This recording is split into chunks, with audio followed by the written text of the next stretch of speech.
Welcome to Film Grind. I'm Shawn Burkett, and I will be your host as we journey into the ins and outs of the independent film industry. And today we are going to talk about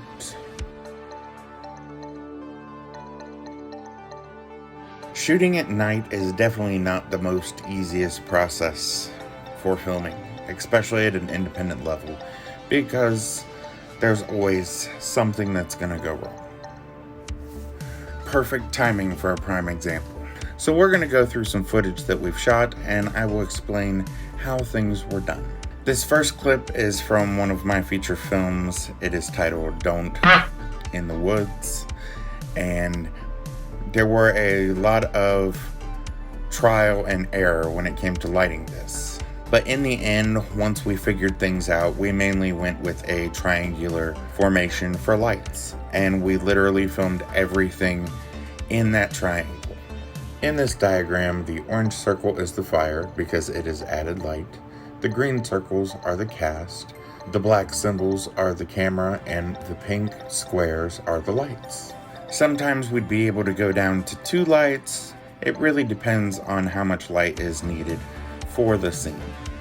This scene was filmed entirely indoors, mainly because we wanted to be able to have more control over the lighting and the atmosphere and the weather. For this, we had 2 stationary lights at the beginning and end of the set, and we basically made a pathway for the actor to move back and forth through. We basically went out and grabbed tree limbs that we found from brush piles and zip tied or duct taped them to light stands to build this whole set. And we made sure that he had a flashlight, that way he could also shine light on the entire set so we could tell that he is definitely in the woods. But once the film got fully funded and we were able to step up production, we ended up turning a barn into the woods, which was actually a lot easier to light. With not only being indoors but having a larger space, we were basically able to set up lights the exact same way. The only difference being that now we could show a lot more of this space, and also while giving the actor a flashlight, which helps illuminate the entire set.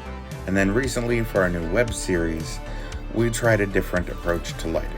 We also shot this indoors, and we basically used the same lighting setup for the previous 2 clips, except these lights were hung above, and we added a firelight to simulate the fire flicker.